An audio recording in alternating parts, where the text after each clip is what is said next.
Hello, ನಾನು ಶಿಲ್ಪಾ ಗೌಡ. ಇವನ ಹೆಸರು ಮುತ್ಯ ಆಲಿಯಾಸ್ ಮಲ್ಲಿಕಾರ್ಜುನ್ ಮುತ್ಯ.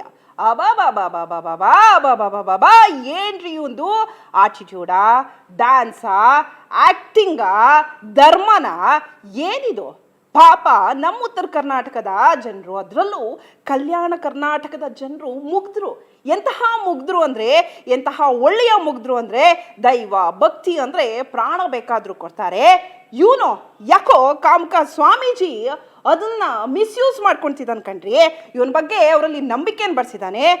ಅವರು ಇವನಿಗೆ ಜೀವ ಕೊಡೋಕ್ಕೂ ಕೂಡ ರೆಡಿಯಾಗಿ ಹೊರಟಿದ್ದಾರೆ. ಅಂತಹ ಜನಗಳಿಗೆ ಇವನು ಹೋಗಿ ಎಂತೆಂಥ ಕೆಲಸ ಮಾಡ್ತಾನೆ ನೋಡ್ರಿ. ಇವನು ಬಾಯಿಗೆ ಮಣ್ಣಾಕ ಅಲೆಲೆಲೆಲೆಲೆಲೆಲೆ ಕಾರಲ್ಲಿ ಇವನು ನುಗ್ಗದ್ ನೋಡ್ರಿ.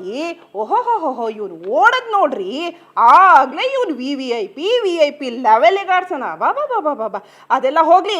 ಭಕ್ತಿ ಒಂದ್ ಕಡೆಗೆ, ಇನ್ನೊಂದು ಕಡೆಗೆ ಈ ಕಾಮಕನ ಮೇಲೆ ನೂರಾರು ದೂರುಗಳಿವೆ. ಇದುವರೆಗೂ ಕೂಡ ಒಂದು ದೂರು ಕೂಡ ದಾಖಲಾಗಿಲ್ಲ.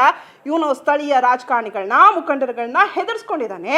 ಸೊ ನಮಗೆ ಬಂದಿರೋ ಮಾಹಿತಿ ಪ್ರಕಾರ ಪೊಲೀಸರು ಕೂಡ ಇವನ್ ಕಾಟಕ್ಕೆ ಬೇಸತ್ತು ಹೋಗಿದ್ದಾರಂತೆ. ಒಂದು ದೂರು ಬರಲಿ ಅಂತ ಕಾಯ್ತಿದ್ರು.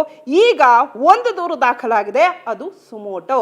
ಸೊ ಮಕ್ಕಳ ರಕ್ಷಣಾ ಆಯೋಗ ಏನಿದೆ, ಚೈಲ್ಡ್ ರೈಟ್ಸ್ ಕಮಿಷನ್, ಅದು ರೆಫರ್ ಮಾಡಿದೆ. ಡಿಸ್ಟ್ರಿಕ್ಟ್ SP ಅವರು ಅದನ್ನು FIR ಮಾಡಿಸಿದ್ದಾರೆ.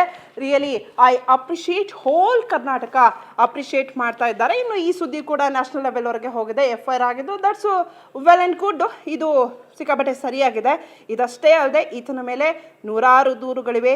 ದೂರುಗಳು ಈಚೆ ಬರಬೇಕಾದ್ರೆ ಈಗ ಜನರು ಗಟ್ಟಿ ಮನಸ್ಸು ಮಾಡಬೇಕು. ಇಂತಹ ಸ್ವಯಂ ಘೋಷಿತ ದೇವಮಾನವ, ಕಾಮುಕ ಮಾನವ, ಇಂತಹ ಡಬ್ಬ ಮಾನವನನ್ನ ಪೊಲೀಸರು ಇನ್ನು ಮುಂದೆ ಬಿಡಬೇಡಿ. ಇವನು ದೇವಮಾನವಲ್ಲ, ದೈವಮಾನವ. ಸಾರಿ, ದೈವಮಾನವನಲ್ಲ, ದೆವ್ವಮಾನವ.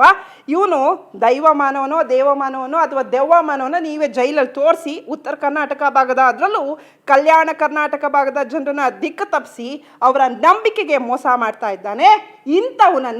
ಇಂತಹ ಕಾಮುಕ ಸ್ವಾಮೀಜಿನ ಯಾವ ಕಾರಣಕ್ಕೂ ಬಿಡಬೇಡಿ.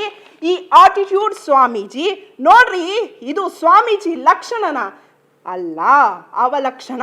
ಸೊ ಇದರಿಂದ ಏನಾಗುತ್ತೆ? ನಾವೀಗ ಇರೋದು ವಿಜ್ಞಾನ ಯುಗದಲ್ಲಿ. ನಂಬಿಕೆಯೇ ಪರಾಕಾಷ್ಠವನ್ನು ಮಿಸ್ಯೂಸ್ ಮಾಡ್ಕೊತಿರೋ ಈ ಸ್ವಾಮೀಜಿನ ಡೋಂಟ್ ಲೀವ್. ಸೊ ಪೊಲೀಸೇ ಸ್ವಯಂ ಆಗಿ ಸುಮೋಟೋ ಕೇಸ್ ದಾಖಲು ಮಾಡಿದ್ದೀರಾ. We appreciate, whole Karnataka appreciate.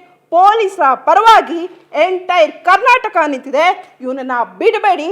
ಇವನ್ನ ಒಳಗಾಕಿ ಪಂಚೆ ಬಿಚ್ಚಿ 4 ಬಾರಿಸಿ ಈ ಕಾಮಕ ಸ್ವಾಮೀಜಿ ಏನು ಅಂತ ಗೊತ್ತಾಗುತ್ತೆ.